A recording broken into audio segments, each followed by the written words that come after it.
Shalom, selamat pagi Bapak Ibu Saudara.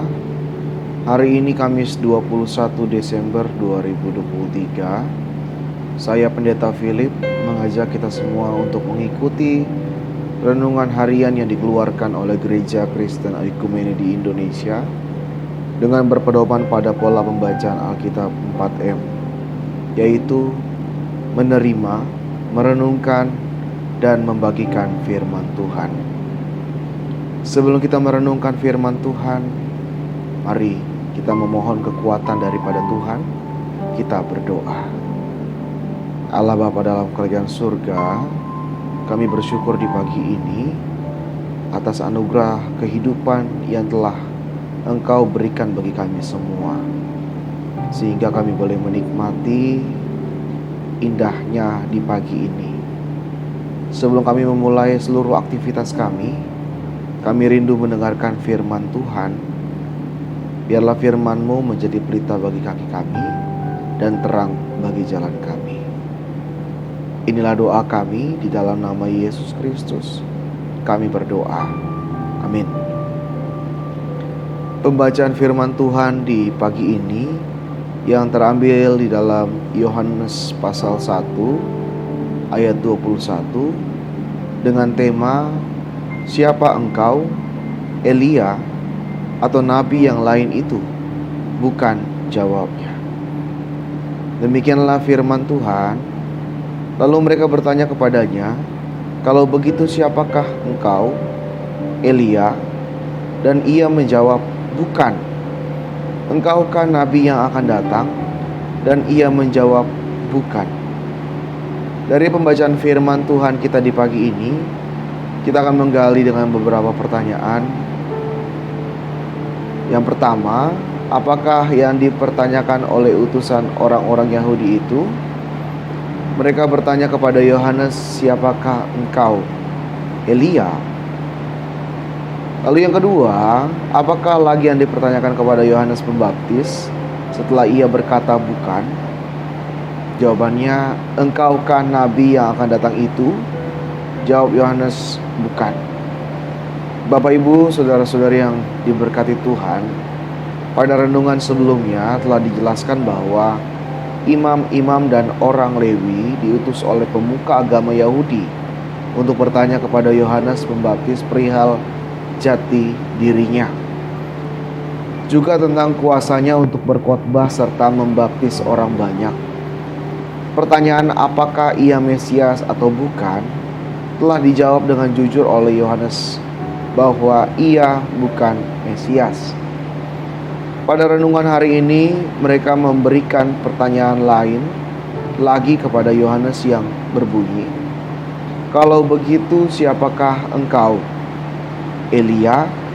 Dan ia menjawab, "Bukan."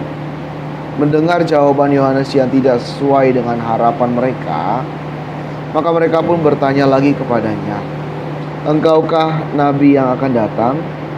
Dan ia menjawab, "Bukan." Mengapa mereka menghubungkan dirinya dengan Elia? Mereka berbuat demikian oleh karena perihal Elia ada tertulis di dalam kitab Maliaki.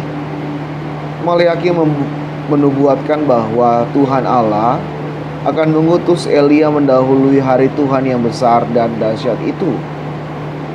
Juga dinubuatkan oleh Maliaki, katanya, "Lihat, aku menyuruh utusanku supaya ia mempersiapkan jalan di hadapanku." Dalam Maliaki 3 ayat 1. Mereka harus mendukung Yohanes pada posisi yang sebenarnya, supaya mereka tahu dengan pasti jika ia adalah Elia yang dijanjikan itu atau bukan. Karena dari jawaban Yohanes tentang dirinya yang identik dengan Elia, maka mereka bisa menerima Yesus sebagai Mesias yang dijanjikan itu. Tetapi jawaban Yohanes bahwa ia bukanlah Elia telah membuat kabur nubuat Maleaki di atas. Tuhan Yesus sendiri berbicara tentang siapa sebenarnya Yohanes Pembaptis yang sedang berada di dalam penjara itu. Kepada murid-muridnya ia berkata, "Jadi untuk apa kamu pergi? Melihat nabi? Benar, dan aku berkata kepadamu, bahkan lebih daripada nabi.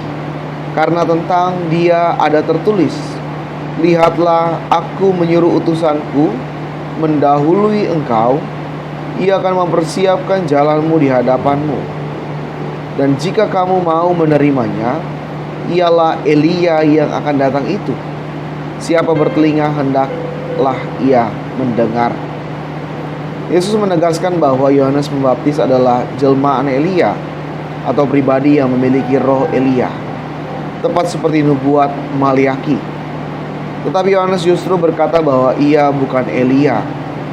Dengan demikian, hal itu membuat mereka yang bertanya menjadi bingung, karena tanda-tanda yang mereka lihat pada diri Yohanes Pembaptis sangat mirip dengan dua nubuat Maliaki perihal Elia yang dinubuatkan itu. Saudara pendengar setia Renungan 4M, apakah mungkin Yohanes tidak menyadari siapa dirinya dan tidak peka terhadap isyarat atau suara roh yang ada di dalam hatinya secara lengkap, bahwa suara orang yang berseru-seru di padang gurun dan orang yang dimaksudkan oleh Maliaki adalah pribadi yang sama? Ketika Yohanes Pembaptis memberi jawaban ia bukan Elia, maka di kemudian hari Yesus juga membuat pernyataan lanjutan yang berbunyi, sejak tampilnya Yohanes Pembaptis hingga sekarang, kerajaan sorga diserong dan orang yang menyerongnya mencoba menguasainya. Apakah dengan mengatakan bahwa ia bukan Elia, berarti bahwa ia telah menyerong satu kebenaran? Jika Yohanes Pembaptis bisa salah di dalam menerapkan satu kebenaran dan tidak konsisten dengan maksud dan tujuan hidupnya, atau maksud kedatangannya yakni untuk menggenapi nubuat para nabi, maka kita pun bisa saja kilaf dan melakukan kesalahan atau kekeliruan di jalan hidup kita. Mari Bapak Ibu, setelah kita merenungkan firman Tuhan di pagi ini, marilah kita melakukannya dengan seluruh langkah hidup kita di hari ini. Bagikanlah renungan ini kepada setiap orang yang kita temui di hari ini, entah itu di sekolah, di tempat kerja, di gereja, dan di persekutuan, maupun juga lewat media sosial yang ada. Baik Bapak Ibu Saudara, kita akan menutup renungan kita di pagi ini. Mari kita berdoa. Terima kasih Tuhan Yesus untuk firman yang telah kami renungkan di pagi ini. Biarlah menjadi kekuatan bagi kami, dan Tuhan Yesus kiranya menyertai seluruh aktivitas dan kegiatan kami sepanjang hari ini. Di dalam nama Yesus Kristus kami berdoa. Amin.